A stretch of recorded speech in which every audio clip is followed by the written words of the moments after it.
Pointless deaths on EastEnders.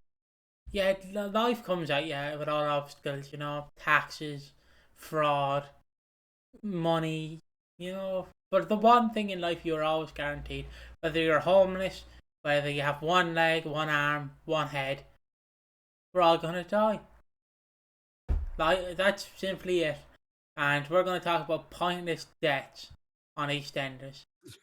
It's so depressing, I Once know. again, another humbling entry. Okay, just need to remind everybody, you're all gonna fucking die. One day, you're all dying. You're all gonna be dead. Don't question it. Just live life to the full, as you're all gonna fucking die someday. What a lovely introduction on this lovely, Thursday, Friday morning, whenever the fuck this is getting, Saturday morning. Very harrowing. Pointless deaths. I mean, it's the thing with soaps where sometimes the producers just kill off characters because fuck you. You want it'd be like if we went, Piggy goes to me like, all right, Ash, I want a break. It's been a long year and 9 months. I need a break. Just like a month or so. Let me just reset properly and sort out my stuff out. And I go, well, that's a really smart way to fucking to end your participation in the channel. You're never coming back, and you are gonna be gone, and no one will ever remember you. It's like, what? I just wanted a break. Well, you shouldn't have fucking asked, should you? That's how Pat died on the show. That's pretty much how Ronnie says she was killed off on the show, because she went, yeah, can we make Ronnie happier, please? She's had a really, really bad couple years. No, she'll be happy because she's dead. Okay. Okay. I mean, a lot of people It's fell out very with. weird.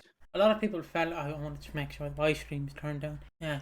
A lot of people fell out with Dominic Treadwell Collins because he was just a piece of shit. Like, a lot of writers in that 2010 period were like, "Oh, I just need a break, lad." Dead. Like, we talk about it to death, but it's also like, fuck, my friend. It's also like Doc Cotton, where Dot's like, guys, you want me to actually do? You can't read, you stupid old bitch. Get in the corner, you old hag. No one gives a shit about you. No one likes you. We don't give a shit. And she's like, all right, I'll leave.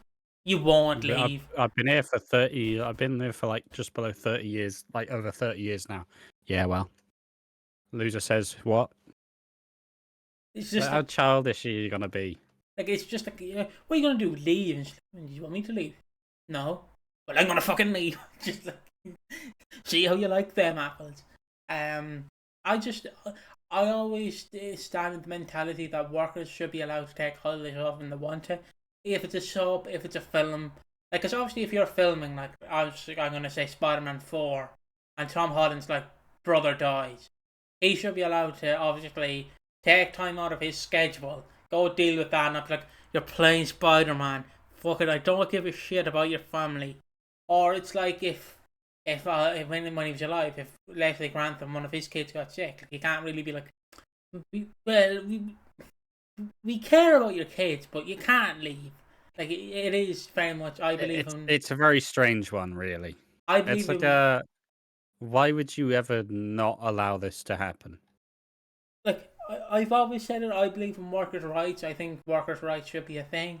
If someone needs like a holiday, give them a holiday. The coldest take known to man.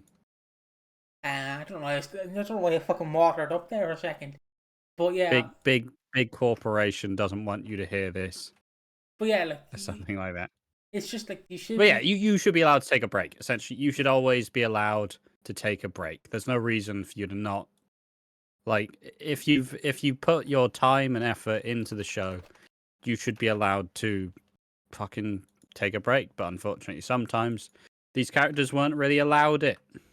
Obviously, the exception is if you're taking a break just to go get an ice lolly for 2 weeks, fuck off. You can still work. If you're generally just taking 2 weeks off to get your holidays in, and go to Ibiza, sun yourself, that's fine. You should be allowed to. But like, if you're literally abusing it, then you can fuck off. That's where I stand. But yeah, I mean, just to fully wrap this background to the point, though, this is about the more pointless deaths, I suppose. Why did they die? Is the reason ever really that good? Um, I'd argue one of them is Paul Coker, who was Ben's first proper boyfriend, who he was finally out and proud. He'd gone through all the stuff with Abby. He'd been through Phil's drinking. He was back. He was finally happy. And he's dead. What? Yeah, he's dead now. Yeah, he got kicked to death by a homophobe. Great. Wow, that's really nice. And it kind of it started the Ben Mitchell tragedy arc. Well, it didn't, because Ben was always a tragic character, but it definitely didn't help it because he was really good. It was a really good storyline. But, there's another world where Ben and Paul are together for years. And that existence is sadly not the one we're living in. I'll just start reading. Violence deaths on I mean, EastEnders. I can do a couple more just to actually just round about some of these characters. Pointless deaths. Abby Branning. I think she had some. I think she had some problems with the producers. I think she was pissing people off backstage, seemingly. So they just went, "Fine, we'll just kill you off then." It's like, okay, that's maybe not the best approach. Just tell her, "All right, sort your shit out and come back in a couple of years." Obviously, the Ronnie and Roxy example is there and will always be there because it is still upsetting to people 7 years on. Like we said, Ronnie just wanted Roxy. No, Ronnie just run. The actress who played Ronnie just wanted Ronnie to not be fucking miserable all the time, and the producer went, "Well, you're dead then." Okay, okay, sound. That's a bit odd. They were a recent addition. They were introduced in 2007. Stayed on the show for 10 years, and they were both pretty content to stay. They did not really give a shit. They were in it for the long haul. And by removing them, it first taints their legacy completely. And second, it's just kind of like you have two of the biggest EastEnders characters you've made of this era, and they're just gone now. And you can't you can bring them back, and I will say they feels like they have to bring them back at some point. But it's so weird. Like some decisions, I don't know. It's one of those things where because I'd imagine it was done by the executive producer, you can't really overrule the decision. Like, unless the BBC genuinely went, "We're not airing this, change it." Like, you can't do anything. The fucking person in charge has decided that's where we're going, so that's where we'll go. But yeah, Abby, I guess Stephen Beale is another one in there. He was recast and then he was made like a key figure. He had the really funny but also fucked up love triangle with Abby, who was more suited to him, but Lauren, who he actually loved. And they were just kind of like Abby and Steven were like out freaking each other. And yeah, he died by a brain hemorrhage. Really kind of left the Beals, especially after Lucy dying. Now the Beals are just Peter and fucking Bobby, which is you do have Cindy Jr. in there, but she doesn't really count and never really has. Who else? Who else is a pointless death? I mean, I can read the thread now if you want me to. Yeah, but I'm waxing lyrical. I'd like to believe that you could have kept Derek Branning around for a longer period of time. Like, if Nick Cotton really was getting phased out, imagine fucking Derek Branning just returning every couple of years and causing shit. What do you mean? They replaced Nick Cotton with Bobby Beale. But like, he could have been this guy who's like just kind of like how Nish Panesar kind of kept on going in this last period of time, where it's like, oh fuck, he's back, oh he's returned, and he's somehow back on top again. Oh good god, fucking damn it. I could probably argue Tina and Kush, just anybody beyond Chantel in that Grey Atkins storyline. Like, Tina was criminally underused the entire time on the show, and Kush had a lot more potential, and I don't know why he had to die. Obviously, he's not nearly on the same level, right? Like, But yeah, probably also Ronnie's kid who died. That they made the baby swap storyline. He probably didn't need to die either. I'll be real with you. He probably should have just. Ronnie probably should have been allowed to actually have a child. She did eventually, but yeah. All right, that's enough of me waxing lyrical. Alright, I'll just read Pointless Deaths and EastEnders. General discussion. Just wondering if you regard any characters getting killed off the or pointless, etc. that you wish never happened. For me, Ronnie and Roxy, kind of the obvious one, but yeah, total mistake. The Mitchells lacks some strong women. That's a woman nowadays, and these two are the best. For characters who only arrived in 2007, I see them as classics up there with the best. It's just so short-sighted, and even with the storylines now, could easily see them involved. I mean, there's rumours that like they want them back for the 40th, but I keep saying one of them's in Hollyoaks. It can't happen. Like people want. Yeah, but that's just people wanting it. That's people trying to manifest it. That's not actually happening. One of them can come back. You could bring one of them back. I know it wouldn't be the same. Yeah, you could bring back Ronnie. You could be like, well, Ronnie, where's Roxy? And then like, well, she's alive. And then when her contract up, you quickly just go, oh fuck, you're free. Hello, you there. Come on. 50 grand. It's just like, here you go. Here's money. It's just very quickly, like, no one's getting you. Stephen Beale, probably the only interesting Beale child after Lucy, although her death is not pointless. I like Bobby personally, but fair enough. I just think Stephen Dine was stupid in the sense he brought good chaos and was a legacy character who brought attention to the Beales and would have been great during Sydney's return. She was just left for New Zealand again after being outed for the cancer lie. Abby Brannon, she was really coming into her own as a character. Made a film basically by being a glass child and threatened badly by her dad and sister. Mel Owen brought back, didn't do the character much justice, then killed off. Just all felt pointless bringing her back to bump her off not long after. I disagree with that. I disagree with that personally. I think Mel Owen was the best bit about EastEnders during that time period. Like, she only came back for like a year and a half, and she was basically fucking running that shit. Like, she was so impactful in her last stint of the show. I know I'm the only one who gives a shit. I'm still in the minority that she's still alive.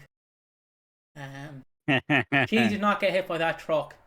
I don't get. You know, like in Scooby-Doo, like in the 60s show, where somehow they have these technologies where they can phase through walls and shit. I'm still in the minority that Mel Owen phased through that truck. Or maybe she was dead all along and we never knew it. Ooh. But it might be a hot take, but I genuinely believe that Mel was fantastic during her recent stint of the show. And I think it's kind of, I don't know, she didn't get a lot of love for it, and I don't think she was a part of the problem. I think the direction was just fucking cheeks. Pat Butcher, another obvious one, but I hate her being killed off. She should have just got a break like the actress asked for. She would have been a great addition during the Who Killed Lucy storyline. Again, yeah. It's the problem with older characters where some executive producers are going to be lovely, like, oh, Dot, you want some time off? Take some time off. Yeah, we'll bring it back. Yeah, we'll kill you off. I mean, there are some famous executive producers who just loved fucking killing off characters. Yeah, like they just went, yeah, it's fucking like. It's especially. I think there was a guy. I think it was an executive producer in Coronation Street who's like, yeah, I got rid of so many characters. It's great, and obviously they were all brought back because they're fucking a staple of the show. Because there's a famous example where it's like all the executive producers that they were bringing in to write the storylines after Julie Smith and Tony Holland or whatever his name is, like where where they're like, oh, who do you want to kill? Fucking at the start of the 90s, it's like I want to kill Pete Beale, I want to kill Pauline, I want to kill Stephen. It's like, fucking, do you want to just wet your feet first? Why the fuck are you doing that? It's just some people just don't respect the legacy characters because it's not what they grew up with, is my assumption. Because that's a bit weird because Dominic Treadwell Collins did technically grow up in that time period, but most of them don't respect the elders in a sense, because like Pat Butcher should have been given a break, but it's the fact of you're 60, fuck off, we don't like you, you're old and smelly, get out the fuck. Like, you know what I mean? It's just give her a break, be nice to her, and then she'll bring you back. She'll do fantastic stuff. When you bring her back, like Peggy's a great example. That's an actress you respected. You respected her. You respected Barbara Windsor. I believe she had dementia when she started filming her scenes. She somehow, and I have experience with dementia with my nanny. She somehow fucking, like, I don't know how. She somehow remembered her lines very well. Now there might have been obviously cuts, but she did fantastic. You respected her. You gave her a respected death. Imagine you did that with Dot. Imagine you actually did that with Pat, where you let Pat leave for a few years, then she comes back, and then you kill her off. Obviously, I don't know how the Pat would work with the Peggy stuff, but you can figure it out. Just respect them, and then they will come back and they will help you. That's how it works. You scratch their back, they scratch your back. You don't go, you want to leave for 2 months, you're dead. It doesn't work like that. It shouldn't work like that. That's my opinion. I'm sorry for my rant. I just don't agree with that mentality. And we're 16 minutes in, and we haven't read any of the comments. Sharon and Chantel Atkins. What I didn't know about each time, it's like, I'll just read the comments. Well, see, I've got more things to say. Shut the fuck up. No, I should read these comments. No, shut the fuck up. I've got shit to say. But yeah, it's a thing and stuff where like you attribute to anything. It's like the guy who plays Gandalf, like he was so respected after Lord of the Rings that they continue to bring him back. I'm also greatly respected in general. Yeah, he's famous like Ian McKellen, fucking famed, iconic actor, famed like talented Shakespearean actor, fucking incredible. Like, cause you imagine, right? Because obviously he's in his 80s or 90s. Imagine they went, all right, you were good as Gandalf in the original trilogy and The Hobbit, but you're a bit too old to be in the new prequel they're doing. I fucking forget the character. Even when he did The Hobbit, they made him sit in he didn't actually get to act with any of the actors. So he was just acting like to a green screen. And he just went, this is fucking miserable, this. This isn't what I signed up for. Yeah, maybe in the new one But yeah, like obviously you treat your icons with as much respect as they deserve. As they have held the fucking show so much higher, so much fucking with so much like help and desire. Like it's not fucking. You should treat them like the legends they are. Exactly. But I'll quickly read through some of these. Chantel Atkins started as a so-called important storyline. It seems to just be she was turned grey into a serial killer, or into a killer and start a serial killer storyline. Again, in a different time period, Grey Atkins probably wouldn't be a serial killer, just an abuser. That's a weird sentence, I know, but obviously they would have wanted to do do it justice. Because 2019, 2020 especially, I think the pandemic in hindsight is great. Because not only did it help give storylines, give the soaps a bit of a boost to try and figure out what works and doesn't work, it also helped in wrestling where products were slowly dying and then they kind of reinvented it. Not really, it took a few years for WWE.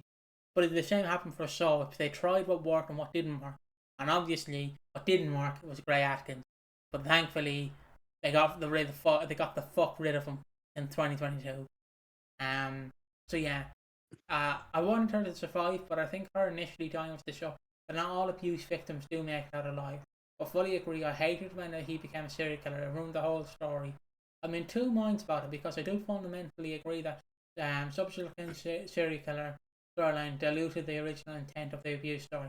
However, on the other hand, if you're going to tell a serial killer story, it's probably true that a lot of serial killers have an abusive home life. One thing I will say about this, and I think it's just to round this point out, is especially during lockdown, a lot of like women were trapped with their abusers. So, and a lot of women in these domestic abuse scenarios, I'm pretty sure at the time they were talking about like they had like stats to say, but like a lot of people trying to escape a domestic violence or a domestic abuse situation. A lot of like when people are killed, and especially during those lockdown times, it was very important to tell that story. And you're taking on this very important story where she was trying to leave. She was trying to escape. She was ready to go. But at the final hurdle, he finds out and killed her. And it's it's supposed to be a really significant event. It's supposed to be a really impactful story because, we've seen Chantel, we've seen who she wants to be, we've seen what she wants to do, but she's once again held down by the man who's abused her. And then he becomes a serial killer and makes a fucking mockery out of the whole thing. Like, it's and then they just rehashed it for his exit where Chelsea is in the same, obviously, abusers still like kind of move on to different partners and still abuse them, but like it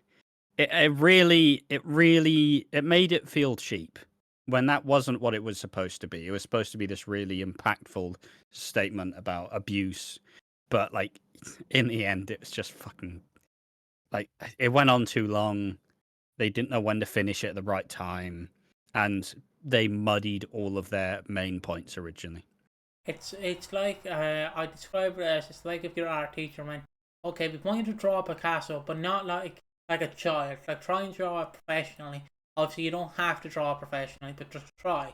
And then obviously you just see John in the back, who's like, that's little turkey hands, like fucking 2 hands sticking out like that, doing that. It's like stick drawings, and it's like, what the fuck have you done? I told you, draw professionally, not stick figures. You fucking dope. That's what it's like. Because it's like, oh, we're gonna... It's also just that thing generally in writing and in like hidden portrayals. If you're not gonna do the storyline, if you're writing about some serious shit, take it seriously.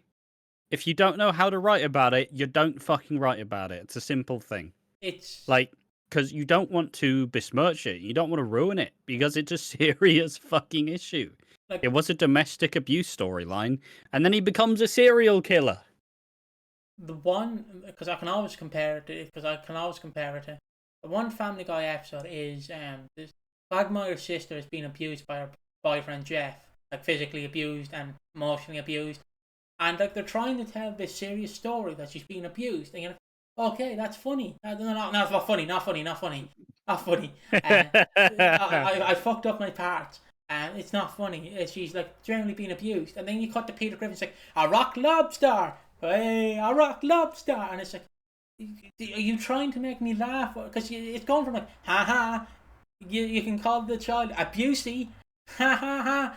And then it's like that. What the fuck? Do you want me to laugh, or do you want me to be serious? Yes. I fucking hate that episode because they try to be, and in the ending it just falls flat in his ass because it's like, how do we get rid of the abuser? By killing him. And I'm like, you can't do that in a real life scenario. Like, you can't go to the police station. I did kill a man, but he was abusing my sister. I'll always bring it up when I'm comparing because it's a stupid like thing to do. I'll just quickly read this one and we'll end it. Especially considering the timing of the show coming back after the first COVID lockdown had been lifted, it's scary to think about how much worse abuse victims suffered during that time when they were trapped at home with their abuse and probably had the stress of the wider situation taken out of them.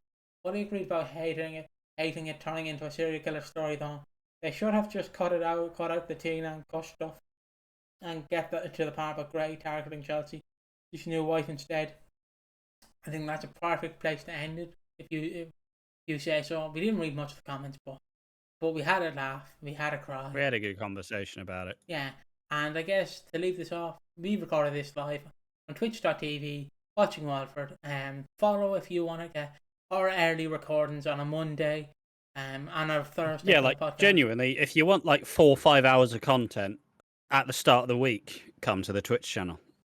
Yeah, and I guess it means you don't have anything to watch throughout the week, but you can just get fucking spoilers and everything, and you can figure out exactly what's going to be put out on the channel. So, and with that being said, we'll see you in the next one. Bye.